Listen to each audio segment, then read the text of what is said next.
सभी को मेरा नमस्कार। मैं सुमन शर्मा आप सबका स्वागत करती हूँ।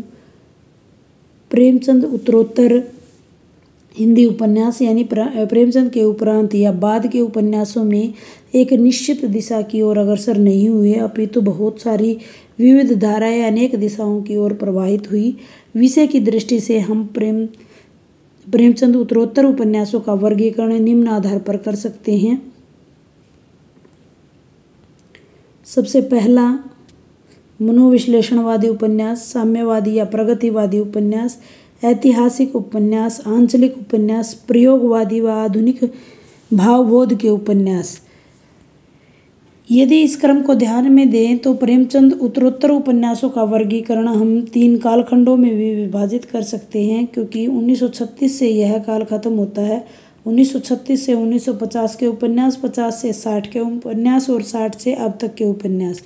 आइए आगे के देख लेते हैं। मनोविश्लेषणवादी उपन्यास मुख्य विशेषताएं क्या रही? मनो की उलझनें, गुत्थियां और शंकाओं का निरूपण इसके माध्यम से किया गया।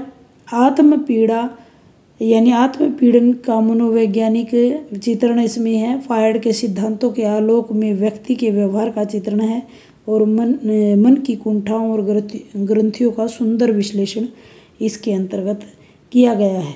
मनोविश्लेषणवादी उपन्यास और उपन्यासकार और उपन्यास इस प्रकार से हैं। सबसे पहले जैनेंद्र का नाम आता है, परख, सुनीता और त्यागपत्र। इला चंद्र जोशी जी का नाम आता है, सन्यासी, पर्दे की रानी, प्रेत और छाया, जहाज का पंछी। अज्ञा जी का नाम आता है, शेखर एक जीवनी, नदी के द्वीप और अपने अपने अजनबी। साम्यवादी और प्रगतिवादी उपन्यास और उनकी मुख्य प्रवृत्तियाँ। मार्क्सवादी विचारधारा का आधार ग्रहण कर कथानक को उन्होंने बुना है। पूंजीवाद का विरोध करते हुए समाजवाद का समर्थन किया है। सांप्रदायिकता का विरोध उन्होंने किया है। ये उपन्यासकार कहे जा सकते हैं। ये बच्चों छोटे प्रश्नों में भी पूछे जा सकते हैं। 2 मनोवैज्ञानिक उपन्यासकारों के नाम बताइए या 2 मनोवैज्ञानिक उपन्यास बताइए। साम्यवादी उपन्यासकारों के नाम बताइए तो यशपाल की पार्टी कामरेड, दादा कामरेड, देशद्रोही, दिव्या और झूठा सच।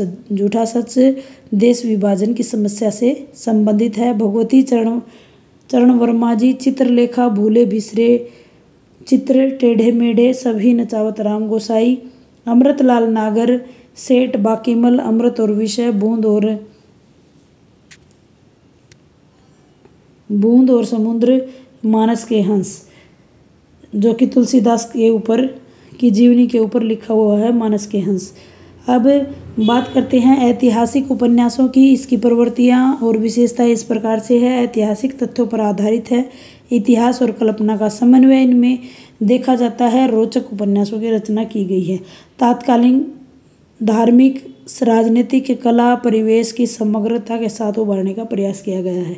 ये उपन्यास और उपन्यासकारों की बात कर लेते हैं। आचार्य प्रसाद द्विवेदी, जिनके प्रमुख उपन्यास हैं बाणभट्ट की कथा, चारू, चंद्रलेखा और पुनर्वा।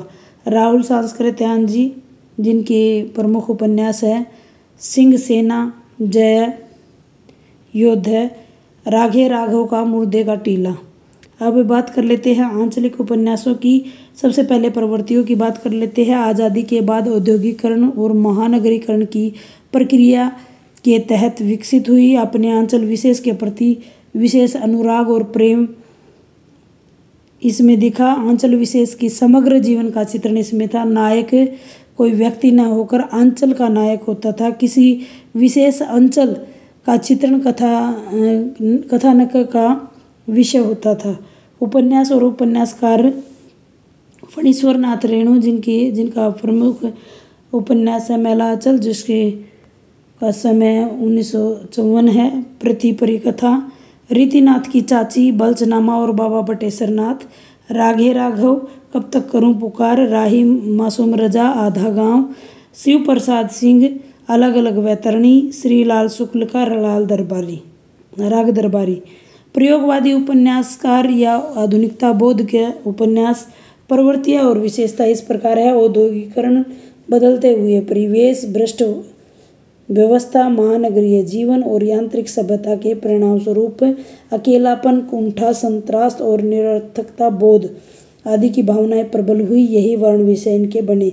स्त्री पुरुष संबंधों में बदलाव, विघटन, बिखराव और तलाक की समस्या, आधुनिक भावबोध और नवीन जीवन मूल्यों पर आधारित उपन्यास लिखे गए। मध्यवर्गीय जीवन की विडंबना और भोगे हुए यथार्थ का चित्रण इसमें मिला। इन उपन्यासकारों में सबसे प्रसिद्ध नाम मोहन राकेश का है, अंधेरे बंद कमरे में और आने वाला कल, राजेंद्र यादव, उखड़े हुए लोग, मन्नू भंडारी, आपका बंटी, निर्मल वर्मा का वे दिन, लालटेन की छत, एक चिथड़ा सुख, उषा प्रियवंदा, रुकेगी नहीं राधिका, 55 खंबे, लाल दीवार, भीष्म साहनी का तमस और मनोहर श्याम जोशी का कुरु कुरु स्वाहा और धर्मवीर भारती का सूरज का 7वां घोड़ा।